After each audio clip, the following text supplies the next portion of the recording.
Olá, eu sou o professor Rodrigo Fonseca. Minha missão é ensinar você, dentista, os caminhos para fazer pinos em seção única, 2 vezes mais rápido do que as técnicas tradicionais, que não fraturam e nem soltam. Sou fundador da 5W, uma empresa que produz conteúdo diário para ampliar os seus resultados clínicos com segurança. Que bom que você está aqui na segunda aula das 4 da imersão em pinos intrarradiculares. Mas, antes de você prosseguir, eu tenho uma pergunta para você. Você já iniciou algum filme iniciando pela metade? Eu acho que não, mas se você o fez, tenho certeza que você ficou meio perdido. Essa imersão é realmente um filme. E como eu acabei de te falar, ela vai te proporcionar um grande salto no entendimento, seleção e uso dos pinos intrarradiculares e nos ganhos que você pode ter. Eu recomendo que, se você não viu a aula passada, volte lá imediatamente e assista. Lá, o que eu te ensinei? Os critérios que são importantes para você evitar os principais problemas com os pinos metálicos e com os pinos de fibra. Quais são os tópicos que você deve ter em mente para fazer uma boa indicação, aquela indicação precisa dos pinos.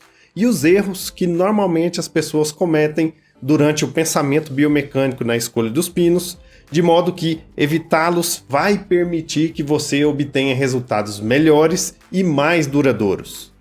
Depois disso, a gente calculou os custos e ganhos que a gente pode ter com os pinos, exploramos alguns casos clínicos e entendemos o porquê de cada problema ocorrido. Por isso, eu tenho certeza que você vai ficar perdido se não voltar lá. Nessa segunda aula, eu tenho 3 grandes objetivos com você. Eu vou te mostrar em alguns casos meus e de meus alunos porquê da indicação de pinos.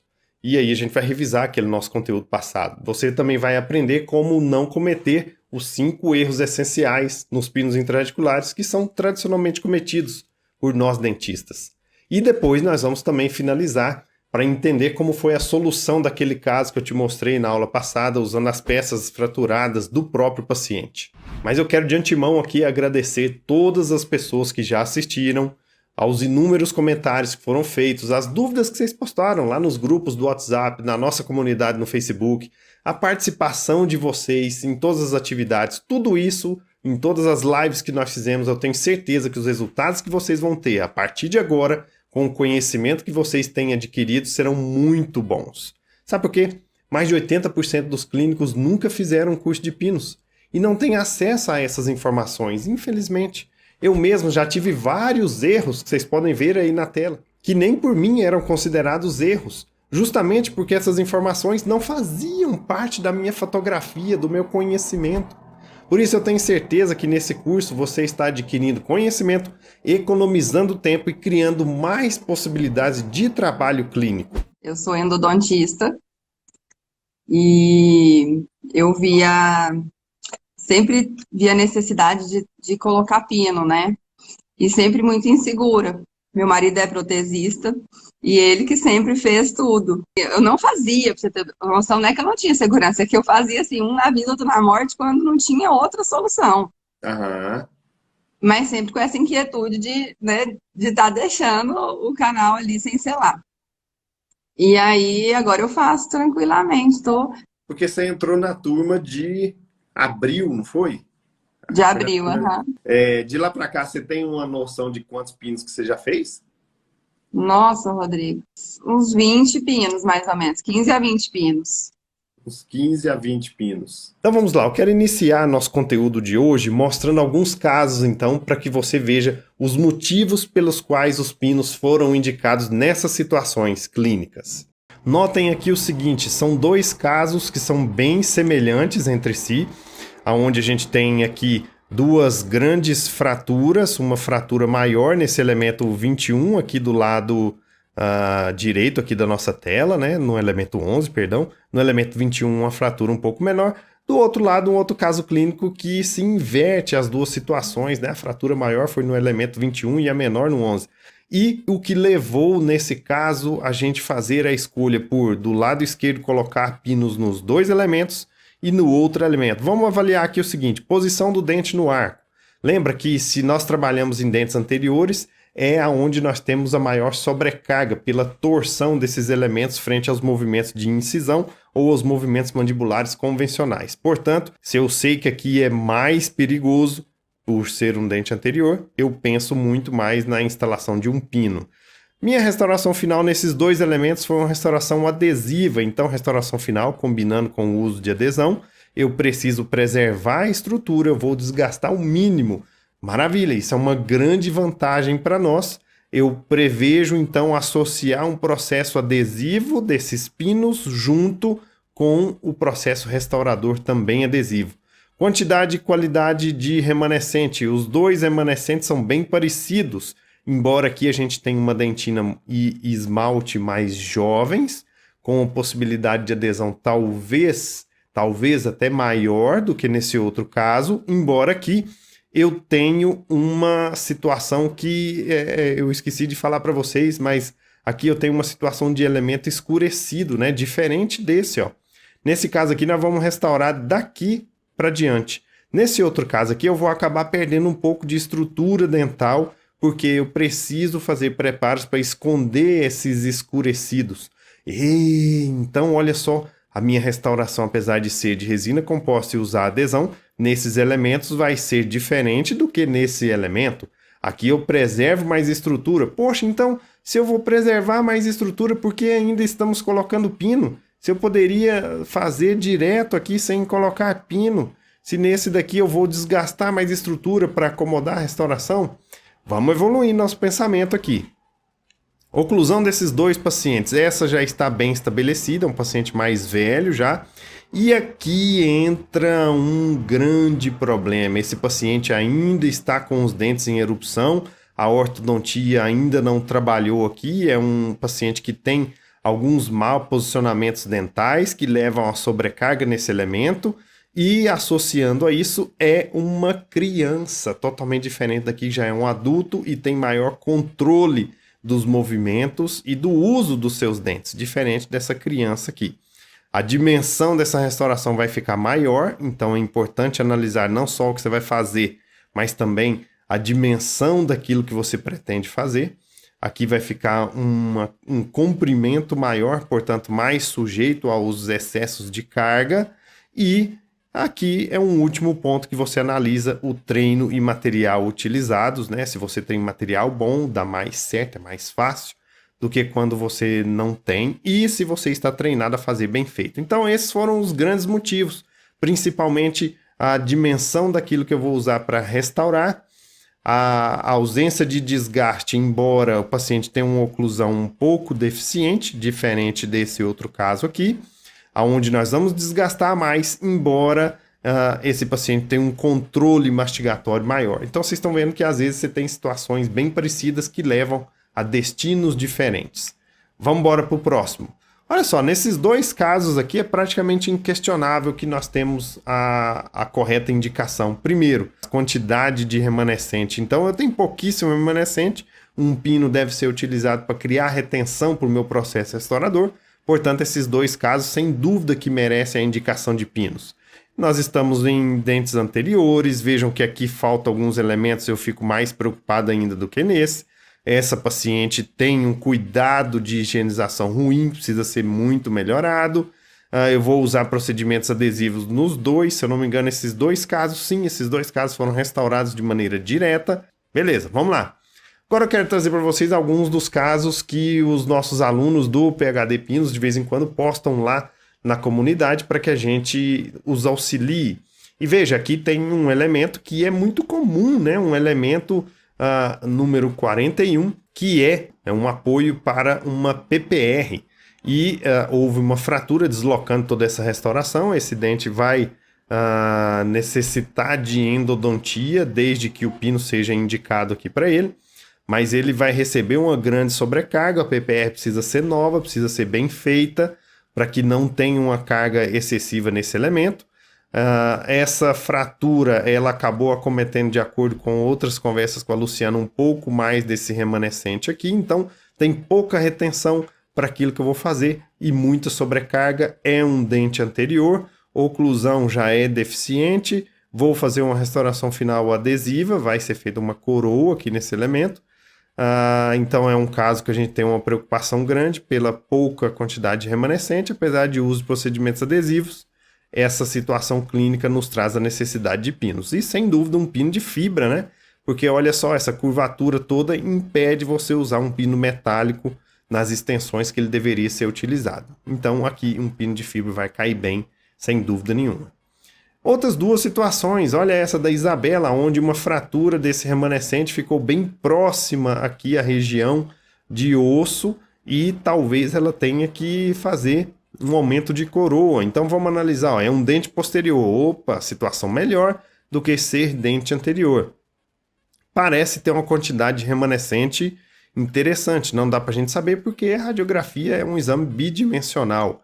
O que se prevê de restauração final? Uma coroa. Ah, então se é uma coroa eu vou ter que desgastar alguma coisa desse dente. Se desgastar aquilo que já resta, provavelmente sobre pouco remanescente. Uma oclusão me parece interessante, ó. Quantidade de remanescente, ela depende da restauração final. Então, se vai ser feita uma coroa, é bem possível que perca grande parte desse remanescente. Tem pouca retenção para a peça final que vai ser feita. Então, é bem provável que precise de um pino. Mas essa é uma situação aqui, ó, que se nós olharmos no maior aumento, é possível observar que talvez não haja necessidade de aumento de coroa. Se fizer uma elevação de margem gengival ali, é bem possível se manter esse elemento na situação que ele está. Agora vejam nessa outra situação aqui, uma quantidade de remanescente bem importante, bem importante. Então aqui, uma análise parecida com esse outro elemento ali do lado, embora ela nos traz a informação de que há muito remanescente aqui, e daí, mesmo que você faça uma restauração indireta, esse caso, sem dúvida nenhuma, não é uma boa indicação para você usar um pino.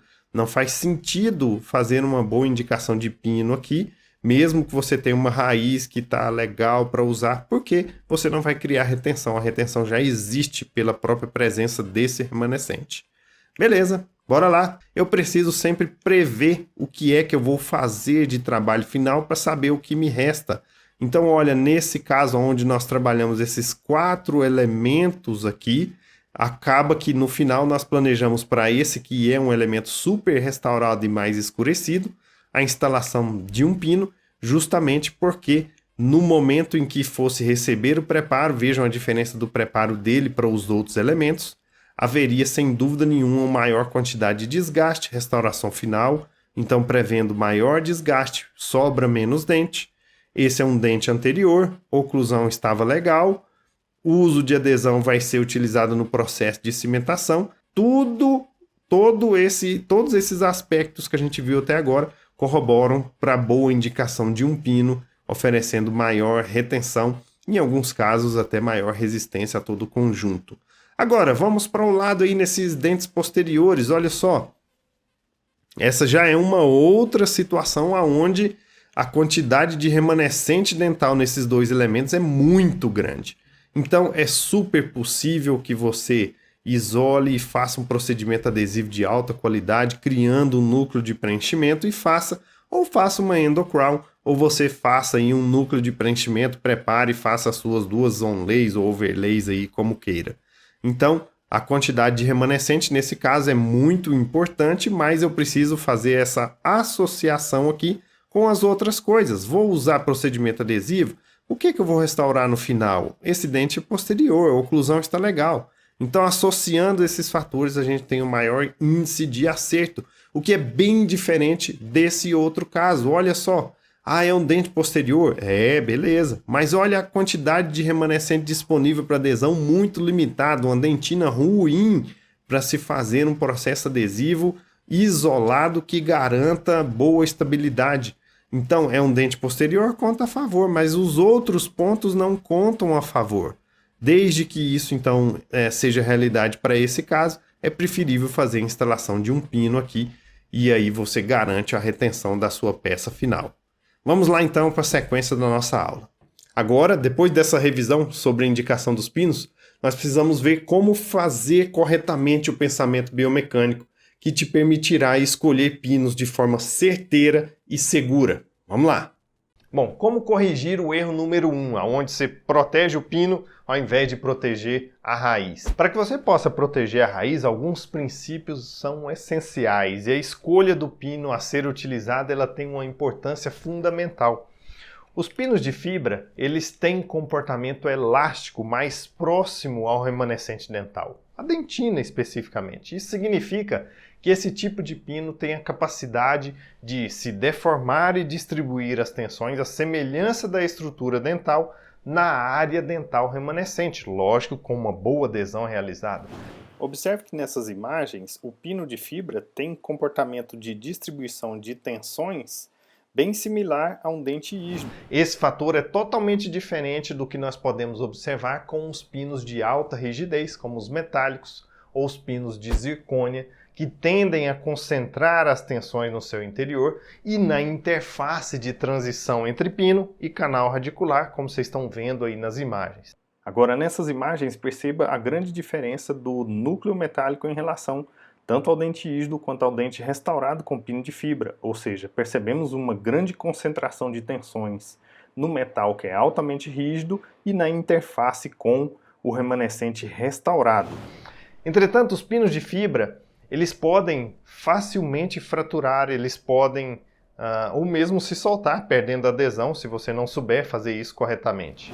O que é importante, então, que você desenvolva de raciocínio para ter na sua mente um passo a passo de como eliminar esse problema na sua realidade clínica. Vejam só, esses vários casos clínicos, cada um tem uma certa demanda restauradora e a sua análise inicial deve te mostrar qual é a real necessidade de instalar um pino para que você faça então a possibilidade de escolha por algo que possa ser mais biomimético. Então veja só, olha só, esse é um estudo que nos mostra um primeiro aprendizado importante que inicia perguntando se os pinos reforçam o dente. Então vejam que em uma determinada parte ele elucida para nós que alguns estudos, entretanto, nos mostram que os pinos não reforçam o dente, mas ao invés disso, todo o preparo que é feito para criar o espaço para o pino pode sim enfraquecer a raiz e levar à fratura radicular. Então esse é um aprendizado fundamental, não importa qual tipo de pino que você vai fazer, se ele tem comportamento biomimético ou não, o fato é que pino não reforça a raiz, ele serve prioritariamente para retenção da sua restauração final. Se esse reforço não existe, qual que é o conceito tradicional que a gente pensa, que é levado a pensar? Se não tenho estrutura, eu preciso usar um metálico, porque o pino vai ser mais exigido. Então esse é o pensamento que vai nos levar à proteção do pino. Olha só, uma situação eventual que você pode ter no seu consultório, tal como essa, né, que vai chegar sem remanescente, ou essa sem remanescente total, e que daí as pessoas têm essa tendência de fazer o uso, então, tradicionalmente, dos pinos metálicos. Esse conceito tradicional vem do entendimento de alguns estudiosos há décadas, dizendo que os pinos metálicos são mais resistentes do que os pinos de fibra. Beleza, mas o que você precisa pensar, na verdade, não é na proteção do pino, é na proteção da raiz. O que interessa ficar, permanecer e ter o nosso cuidado, como vocês já viram, é literalmente a raiz. Observe então algumas situações totalmente inadequadas onde o uso de pinos metálicos em situações de raízes que deveriam ser extraídas, de raízes que não foram devidamente tratadas, leva também ao insucesso, ou seja, você está abusando da indicação do próprio núcleo metálico. Não significa que o núcleo metálico vai ser ruim, mas você precisa ter uma boa indicação para que observe essas condições biomecânicas e tenha a perfeita indicação para cada um. Senão nós vamos chegar em absurdos como esse que vocês estão vendo, de um núcleo metálico fundido executado em uma raiz que, sinceramente, não há a mínima condição de ser aproveitado. Olha o tamanho da trinca que nós podemos enxergar e a partir daí uma situação de alta rigidez leva a uma possibilidade de fratura radicular com a maior certeza possível. Mais dias, menos dias, nós vamos observar essas fraturas, como vocês estão olhando, também nesse outro caso aí agora. Então, olha só, por mais adversas que as situações sejam, você precisa conhecer e utilizar a tecnologia adesiva, porque isso vai aumentar todas as nossas chances de sucesso. Independente da situação clínica que você estiver vivendo, não podemos pensar na proteção do pino. Precisamos sim pensar na proteção da raiz. E aí você vai enfrentar situações onde o pino é menos sobrecarregado, como nesse elemento 21, porque tem remanescente, e situações onde o pino vai ser mais sobrecarregado, aonde não tem remanescente.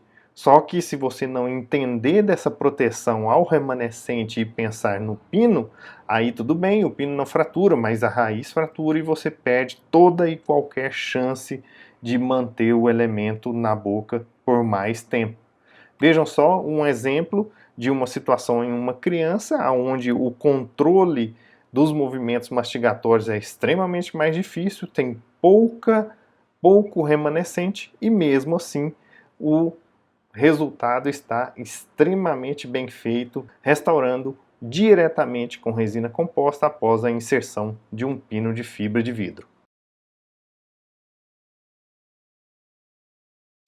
Então vejam só, os estudos científicos mostram que para os pinos de fibra de vidro não importa a profundidade de inserção na raiz, ou ela é menos importante. 5, 7,5, 10 milímetros dentro do canal produz resistência à fratura similar e isso certamente vai reduzir a quantidade de desgaste dental que é necessário. Ao desgastar menos, nós temos mais resistência, além de possibilitar o uso em situações clínicas que inviabilizam os tipos de pino com necessidades de comprimento maior, como metálico ou zircônia. Veja bem, eu não estou falando aqui para você sempre inserir um pino com 5 milímetros, um pino de fibra, mas que quando isso for preciso, você tem possibilidade de usar um pino de fibra de vidro e ter chances de sucesso, coisa que com os metálicos altamente resistentes seria irreal. Se você somar isso à certeza de que entende os procedimentos adesivos corretamente, você vai obter uma melhor distribuição de tensões, olha só. Portanto, o que a gente precisa concluir para evitar esse tipo de erro é, na verdade, atuar de maneira biomimética, selecionando o pino correto, com os materiais corretos, com capacidade adesiva e comportamento mecânico próximos ao remanescente dental, para que se evite desgastes desnecessários e preserve a biomecânica natural do elemento restaurado. Esses pinos, inevitavelmente, vão ser os pinos de fibra. E por que a gente não usaria pinos? Existe uma corrente hoje tentando mostrar ser desnecessário o uso de pinos e em seu lugar reconstroem diretamente dentro do canal ou com resina, né? Ou inserem algumas fibras dentro do canal. Gente, isso não é novo, isso é antigo. Para quem não sabe, eu sou pesquisador desse tema há mais de 15 anos, com várias teses de doutorado, mestrado, iniciação científica, e nós desenvolvemos um material mais resistente de tudo que existe, mas mesmo assim ainda não vimos a chance de ter sucesso em longo prazo. A resistência à flexão dos pinos e a mudança do caminho das tensões ainda são mais benéficos de tudo que há. E é isso que você está aprendendo. Há casos que a gente pode sim não usar pinos e há outros que eles são decisivos. Por isso o método PHD Pinos não é radical, mas ele pondera em benefício do maior sucesso. Afinal, eu acredito que você não vai querer que seu paciente chegue com um elemento fraturado em mãos quando você não usou um pino para reter a restauração final e ele deveria ser indicado. Então, saber indicar é decisivo. Como você vai corrigir o erro número 2, preparar mais o remanescente ao invés de usar adesão para preservar? Eu quero te contar uma história. Você já viu um pouquinho disso, mas eu preciso te contar que para mim pareceu um pouco inacreditável quando a gente estava fazendo uma pesquisa sobre resistência dos pinos de fibra de vidro. Quando a gente realizou esse trabalho científico com essa finalidade, a gente acabou visualizando que os pinos mais finos, eles não são exatamente mais fracos à flexão do que os mais grossos, porque a resistência flexural tem uma relação inversa com o diâmetro do pino. O que isso traz de informação decisiva na sua clínica? O fato de que você pode utilizar pinos tão finos quanto o diâmetro do canal radicular, não necessitando desgastar mais o canal para escolher um pino mais grosso, achando que vai ser mais resistente. Clinicamente, eu diria que a gente ainda tem uma informação adicional, nova para muitos, mas igualmente muito poderosa. Você sabe que algumas vezes não é possível que o pino esteja adaptado ao canal, porque pode ser que o diâmetro seja maior do que os pinos mais grossos, por exemplo, o pino número 3 ou número 4 em alguns sistemas.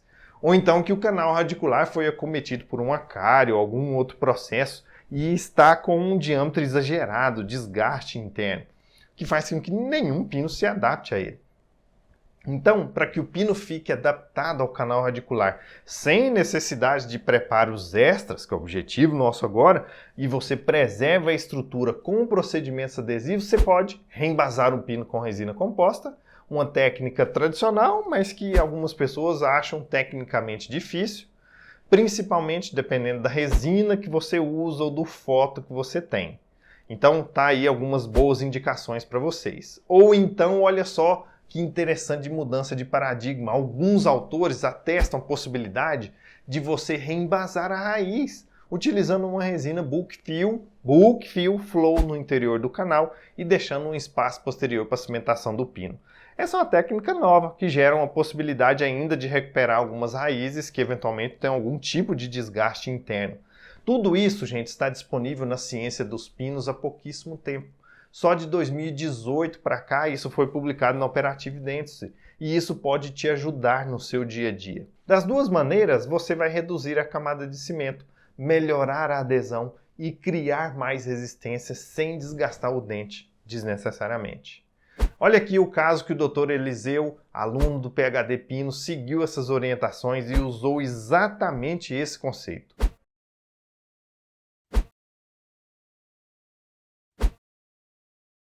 Nós temos 3 alternativas para que você possa evitar esse erro de preparar o remanescente não utilizando os processos adesivos. Você vai utilizar a adesão e de que maneira que você pode trabalhar isso?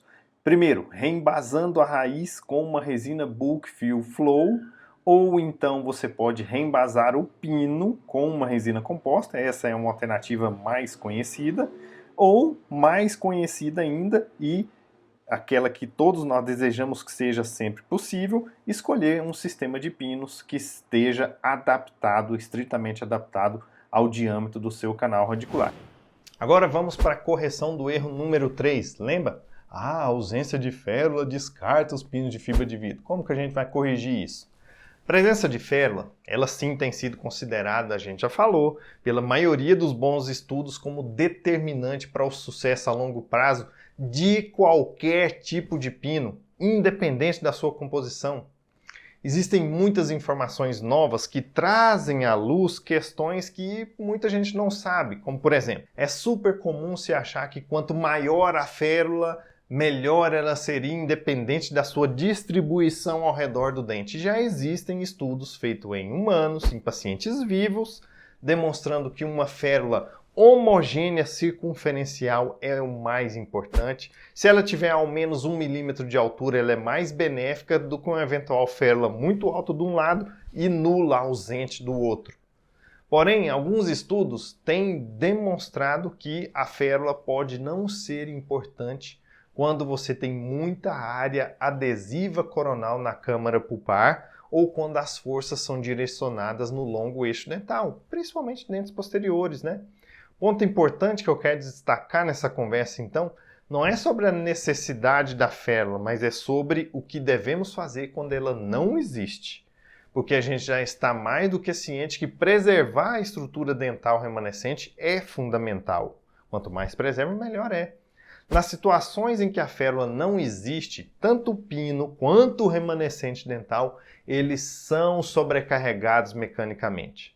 Nesse sentido, os pinos metálicos concentram mais tensões no seu interior e na interface com a estrutura dental, possibilitando maiores chances de fratura radicular. Olhe os dados dessa análise que nós fizemos.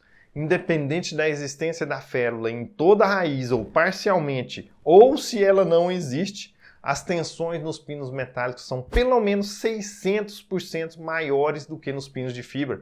Por outro lado, os elementos restaurados com pinos de fibra tendem a ter maiores chances de fratura da estrutura do pino. Por mais que o pino tenha alta resistência flexural, ele nunca vai chegar na resistência coesiva do metal. Então, nessa situação, a maior possibilidade de fratura ou é da parte coronária, junto com o pino, ou do núcleo de preenchimento e pino. Fato que normalmente ainda deixa o remanescente em condições de uma nova restauração. Lembra que a gente viu isso no caso clínico na última aula? Então, olha só, parece então ser mais interessante, mesmo que você tenha uma maior chance de fratura, que essa fratura seja recuperável depois do acidente ter ocorrido, ao invés de perder o elemento dental. Adiciona a isso o conceito que é determinante para qualquer tipo de tratamento, o entendimento da oclusão. E se você consegue ajustar a oclusão adequadamente, mesmo em uma situação aparentemente desfavorável aos pinos de fibra, o comportamento ao longo do tempo tende sim a ser melhor. Lembra do caso que a gente falou na aula passada sobre 18 anos de durabilidade? Pois é, não sei se você percebeu, mas o elemento 21, ele tem remanescente radicular e o 11, não, nada. Quando não há remanescente, os estudos nos dizem que em acompanhamentos ao redor de 8 anos, os dentes que recebem pinos tendem a ter maior durabilidade do processo restaurador que foi feito. Porém, quando há remanescente, a própria presença do remanescente é um aliado para a durabilidade. Então é perceptível, não só por esse caso, mas por inúmeros estudos científicos que, se você souber indicar, respeitar a biologia dos tecidos, conhece a técnica correta e executa com esmero, há uma grande chance de se ter sucesso em longo prazo. Isso não é futuro, isso é presente e você pode sim fazer parte. Portanto, veja, para que você possa evitar esse erro de achar que a ausência de férula obrigatoriamente descarta os pinos de fibra de vidro, é sempre importante lembrar que a férula, lógico, ela é fundamental, mas se não há presença de férula, que você busque a adesão como auxílio, uma condição biomimética que proteja o seu remanescente radicular. É fundamental que você também proteja os pinos, cuidando da oclusão do seu paciente, para que os esforços sejam direcionados tanto quanto possível no longo eixo dos elementos dentais e nos dentes anteriores, para que haja a oclusão mutuamente protegida e não a sobrecarga em algum dente específico. Importante também que você saiba selecionar bons sistemas de pinos que estejam exatamente bem adaptados e bem cimentados, como já comentamos. E agora, como corrigir o erro 4?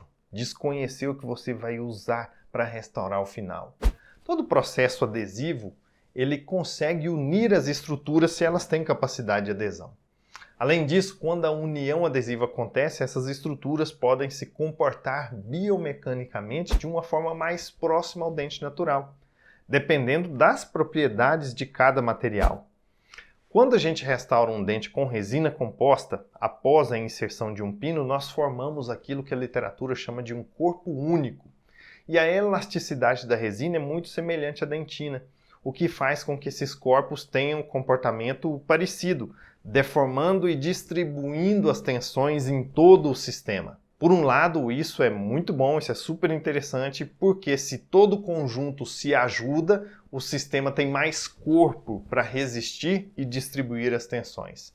Olha só esse caso com quase 3 anos de acompanhamento, que uma resina reconstruiu todo o dente inteiro, com sucesso. Esse outro com o Eliseu Lucena, que está provisoriamente restaurado com resina composta já há 1 ano, mantendo-se de maneira estável. Quando a paciente retornou, o Dr. Eliseu finalizou o caso. E está aqui o sucesso que ele teve. Nessa situação, vejam, o comportamento biomecânico parece ser muito interessante. Porque a finalização com cerâmica é um material vítreo e concentra tensões no seu interior, embora ela tenha dificuldade de se deformar, porque ela também é friável. O que acontece então é que em muitas situações de falhas eventuais, a cerâmica fratura, mesmo antes de fraturar o pino ou o remanescente dental. Lembra do meu questionamento no início da última aula? Isso significa mais uma válvula de escape em situações desafiadoras, como a que acabamos de ver, pela ausência de férula, o que não significa que somente restaurar com cerâmica nesses casos fará você ter resultado de sucesso. É um conjunto de fatores somados. A aposta científica e clínica é que, se você respeitar todos os processos adesivos, escolhendo bons pinos, protegendo o remanescente, desgastando menos, restaurando com resinas ou cerâmicas, além de obedecer os princípios oclusais, as suas chances de sucesso aumentarão progressivamente. Nesse caso, o que vemos claramente aqui, o uso das coroas cerâmicas, ele proporcionou a proteção para o remanescente com o pino de fibra de vidro, e no outro dente, aonde o remanescente estava preenchido só com resina dentro do canal, né, que eu falei isso para vocês, houve uma fratura um pouco mais severa, mas que também foi capaz de ser restaurada. Então vamos ver como eu resolvi esse caso clínico nos vídeos aqui. A primeira etapa para a solução desse caso clínico foi verificar a viabilidade de aproveitamento das peças fraturadas do paciente, visto que esse era um desejo primário dele manifestado desde o início da consulta. Para o elemento 21, aquele que ainda tinha um pino ali instalado, nós pudemos verificar que a adaptação das peças foi perfeita, como vocês podem observar nesta imagem em que as duas partes fraturadas já estão aqui adaptadas, mas não estão cimentadas e nem coladas ainda. Como vocês podem ver nessa imagem, as duas partes mais importantes elas já estão coladas. Eu fiz essa colagem externamente antes de levar essa peça aqui em posição. E observei também que uma outra terceira parte aqui não estava presente, o paciente não conseguiu encontrá-la. Portanto, nós vamos ter que fazer uma colagem mista aqui dessa parte, utilizando um pouco de resina composta também, como vocês vão perceber agora no vídeo da sequência de restauração desses dois elementos. Aqui no elemento 21, que foi o primeiro que foi colado por nós, essas duas partes já foram coladas externamente por um protocolo simples de adesão de cerâmicas. E agora nós estamos asperizando essa parte remanescente aqui do elemento e fazendo agora toda a proteção com a inserção de um fio feito com teflon. Eu não fiz isolamento absoluto nesse caso justamente pelo fato do acidente que o paciente sofreu e estava com o rosto todo machucado, muito difícil de conseguir fazer. Então depois procedemos com condicionamento ácido, toda a lavagem, a inativação das metaloproteinases com clorexidina 2% por 60 segundos, após a aplicação de primer e adesivo do sistema OptiBond FL. É um sistema de 3 passos, então a aplicação de 2 camadas de primer, para depois a aplicação do adesivo, fotoativação, e agora vou fazer o processo de cimentação daqueles fragmentos. Eu estou utilizando para isso um cimento resinoso convencional, o Calibra Ceram. É um cimento dual convencional, portanto precisava de eu ter feito essa aplicação do adesivo antes. E além de inserir o material na peça, eu inseri também um pouco no remanescente para facilitar o escoamento do cimento e não ter a presença de bolhas nesse momento. Então vejam que agora, após essa inserção e adaptação, eu estou conseguindo uma adaptação bem exata desse fragmento. Nós vamos fazer a remoção do excesso de cimento e a sequência de fotoativação. Adaptação perfeita em todas as faces e a fotoativação completada por 40 segundos em cada uma das faces, vestibular, mesial, distal e palatina.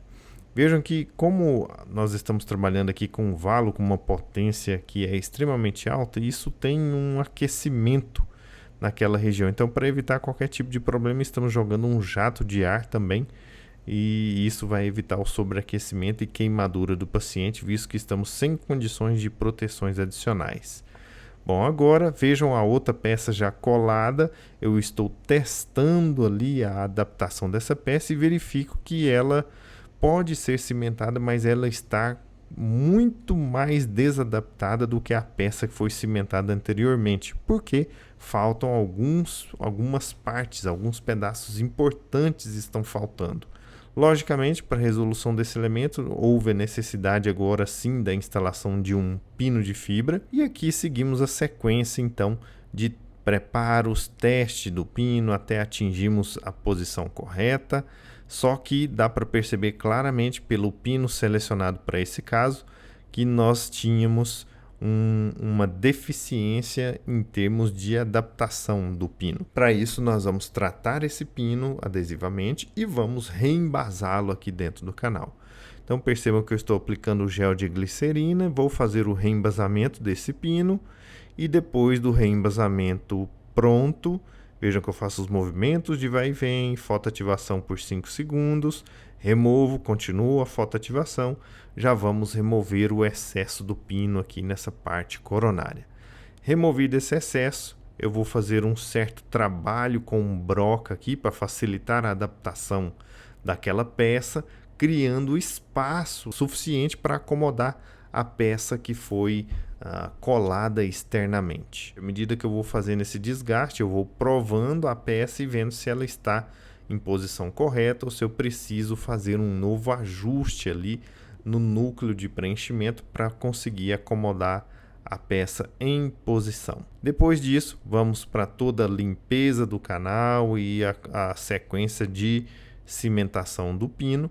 Esse pino foi cimentado com um cimento autoadesivo, que é o Calibra Universal, e utilizando-se uma ponta de automistura Colibri, uma ponta disponibilizada pela Mixpac. Depois de todo o tratamento adesivo, nós vamos fazer a inserção do cimento resinoso, utilizando essa ponta de automistura, e o pino reembasado agora inserido, depois removido todos os excessos, esperado o tempo correto e feita a fotoativação. Esse tempo é normalmente 3 minutos, o vídeo está extremamente acelerado e editado, então nós temos aí a fotoativação em vários pontos por 40 a 60 segundos. Bom, depois disso agora nós vamos para aquela peça que já havia sido tratada e colada. Eu estou agora aplicando, após o tratamento com o ácido fluorídrico, eu estou aplicando aqui um ácido fosfórico para tirar aqueles debris cristalinos que aí se formam e seguir o processo adesivo. Vejam que nós vamos fazer uso também do OptiBond FL aqui com condicionamento ácido, aplicação de primer adesivo depois da inativação das metaloproteinases. Tá aí, primer adesivo aplicados, foto ativando com a mesma proteção que vimos anteriormente. Agora, após a silanização e a aplicação do bonde, aqui nessa peça já colada, nós vamos inserir uma resina composta que vai servir de base aqui para nós. A mesma resina também vai servir de base ali na região do núcleo de preenchimento. Como eu preciso adaptar uma peça que está solta, eu preciso dessa resina em ambas as partes para me facilitar a acomodação e o reembase imediato. Então vejo que agora sim, com a posição dessa resina ali, nós temos condições de posicionar estrategicamente esse elemento. Vejam que aqui ele já está colado, essas duas partes, e agora nós estamos posicionando da melhor maneira possível, desde que eu estou utilizando uma resina composta nessa parte interna, e isso me facilita o posicionamento. Consegui o posicionamento perfeito, maravilha, vamos fotoativar com excesso para a gente conseguir uma boa qualidade de fotoativação. E a partir daí agora vamos seguir o processo com a resina que foi escolhida para compor todas as partes que foram perdidas desse elemento durante a fratura. Então veja que eu estou ali com o auxílio de uma matriz posicionada me ajudando a construir a face distal e também vou reconstruir toda a face palatina que está deficiente. É uma oportunidade de trabalho extremamente interessante em que a gente consegue resolver numa única sessão muito mais rápido do que seria fazer outros procedimentos em que você precisasse preparar, moldar, etc. E já ter uma resolução imediata de um caso que tem um acompanhamento até o momento, cerca de 1 ano. Então agora que vocês estão vendo é toda a fase de acabamento com as pontas F, depois FF, removendo excessos, alisando toda aquela região de resina que reembasou e recriou essa região toda. O pino não pode ficar exposto ao meio, então vocês estão vendo agora uma proteção com resina composta naquela região que o pino estava exposto. Isso é extremamente importante. Um pino exposto ao meio, ele absorve água e perde as suas propriedades de resistência ao longo do tempo. Depois de tudo isso feito, nós vamos seguir aqui uma sequência de acabamento e polimento. Então vocês vão ver, ó, estou aplicando as tiras de lixa Epitex em ambos os lados, em todas as faces, seguindo a sequência da azul, verde, branca e depois salmão, e executando todo o acabamento e polimento dessas regiões onde nós temos resina ou aonde foi o cimento resinoso trabalhando para deixar extremamente liso e bem acabado, e assim a gente consegue ter uma qualidade excepcional. Usando algumas borrachas, espirais para fazer esse polimento perfeito. Veja como o paciente chegou para nós quando nós havíamos cimentado 21, pino e depois todo mundo já cimentado, uma vista palatina e a vista vestibular, vista imediata do caso, com sucesso até o momento. Muita gente sabe que eu tenho alguns programas online e estão me perguntando se vai ter uma oportunidade de se aprofundar numa solução que seja mais completa, mais profunda sobre os pinos intraradiculares. Quero que você entenda que sim, você está aqui na imersão dando os primeiros passos com o entendimento do método PHD Pinos. Esse método é um curso online, já tem módulos gravados, discussões que são feitas ao vivo, hands-on, atividades guiadas, grupos de discussão de casos clínicos e suporte para o seu dia a dia clínico, muito mais. A atividade que você terá de hoje até nossa próxima aula é postar lá nos nossos grupos do WhatsApp ou mesmo na comunidade do Face, ou se você preferir aqui embaixo mesmo nos comentários, as dúvidas que você teve sobre tudo que a gente já conversou até agora. Eu vou escolher pessoalmente as dúvidas que forem mais comuns e vou responder no próximo vídeo, além de te mostrar também um algoritmo que eu desenvolvi no PHD Pinos para indicar pinos com mais precisão. Olha só, e você também tem outra atividade. Lembra aquele PDF que eu já disponibilizei? Agora você vai pegar ele e completar com o que você aprendeu, revisando o conteúdo e avançando o seu conhecimento. Dessa maneira a gente vai conseguir saber em que nível a gente conseguiu chegar juntos e qual o reforço que eu tenho que te dar no nosso próximo encontro para que eu possa melhorar o seu entendimento. Bom, lembrando, o PDF que eu acabei de falar para vocês, ele está lá nos nossos grupos do WhatsApp, tá ok?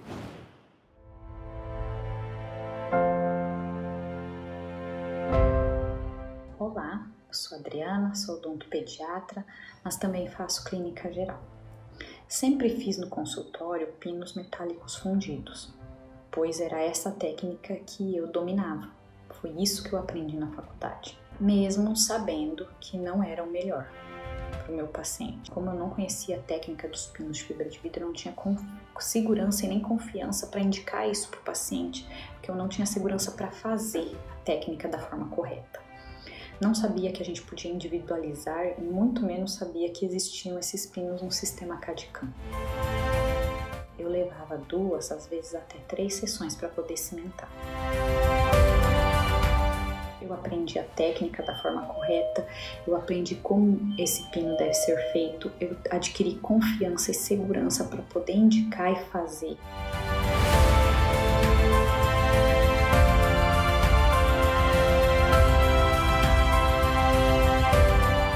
Para fazer um pino de fibra de vidro, eu levo uma sessão de 2 horas a 2 horas e meia no máximo, que me torna esse tratamento mais rentável, porque eu não tenho gastos com laboratório.